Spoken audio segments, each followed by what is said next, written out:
Good morning, student. Today we will discuss about a very important topic of a chapter molecular basis of inheritance, transcription. Before beginning this topic, transcription, we are discussing about what is a transcription unit. Transcription unit क्या है? Transcription unit अगर हम समझ जाएंगे तो हम लोग को ट्रांसक्रिप्शन समझना बड़ा आसान होगा। आइए हम सीधे टॉपिक पे चलते हैं। What is the transcription unit? Basically जो ट्रांसक्रिप्शन यूनिट होता है,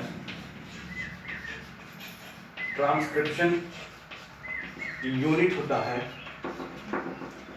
हम लोग जानते हैं कि डीएनए का जो डबल हेलिक्स, डीएनए जो होता है डबल हेलिक्स का बना होता है। आपके एनसीईआरटी में ट्रांसक्रिप्शन यूनिट के बारे में एक ग्रीन रोज खींचा हुआ है और एक रेड लाइन खींची हुई है। ये जो रीजन है 3 to 5 रीजन एंड सेकंड जो है 5 to 3 रीजन। ध्यान से समझिएगा, यहाँ होता क्या है, ये जो डीएनए का डबल स्ट्रैंड है, डीएनए का डबल स्ट्रैंड है, इस डीएनए के डबल स्ट्रैंड पे जो मेन पॉइंट होता है ये प्रमोटर होता है। इसको हम लोग प्रमोटर कहते हैं, प्रमोटर होता है। यहाँ पे आपका ट्रांसक्रिप्शन स्टार्ट साइट है, यहाँ पे आपके स्ट्रक्चरल जीन है, स्ट्रक्चरल जीन है, यहाँ पे कोडिंग साइट है और ये टेम्पलेट है, टेम्पलेट है। लास्ट में टर्मिनेटर पॉइंट होगा। बोर्ड छोटा है लेकिन यहाँ पे टर्मिनेटर होगा। अब हम सबका एक एक फंक्शन समझ लेते हैं। ये जो प्रमोटर है, प्रमोटर साइट, बेसिकली इस पे क्या होता है, आरएनए पॉलीमरेज ऐड होकर के या आकर के बाइंड होता है प्रमोटर साइट पे और प्रमोट करता है ट्रांसक्रिप्शन के लिए, ट्रांसक्रिप्शन स्टार्ट साइट। ये जो पॉइंट है इस पे क्या होता है, ट्रांसक्रिप्शन स्टार्ट होता है। क्लियर हो गया? ये आपका डीएनए का डबल हेलिक्स है, 3 to 5 डायरेक्शन एंड इसके अपोजिट 5 to 3 डायरेक्शन है।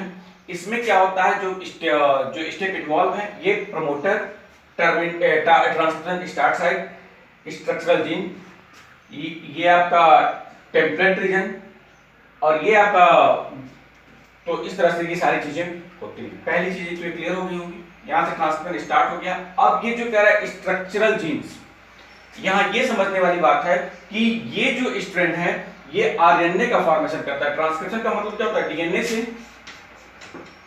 डीएनए से एमआरएनए का फॉर्मेशन होना, एमआरएनए का फॉर्मेशन होना। और हम पहले ही डिस्कस कर चुके थे डीएनए और आरएनए में, आरएनए में क्या होता है, थायमिन की जगह यूरेसिल प्रेजेंट होता है, थायमिन की जगह यूरेसिल प्रेजेंट होता है। तो वहां एडेनिन, थायमिन की जगह क्या होगा, यूरेसिल और ग्वानिन का इस तरह से जुड़े। कुल मिला करके ये समझ लीजिए कि जब आरएनए का फॉर्मेशन होता है तो डीएनए में क्या होता है, एडेनिन, थायमिन, साइटोसिन और ग्वानिन। तो साइटोसिन और ग्वानिन तो रहेगा लेकिन एडेनिन की जगह क्या आ जाएगा, थायमिन की जगह क्या आ जाएगा, यूरेसिल आ जाएगा।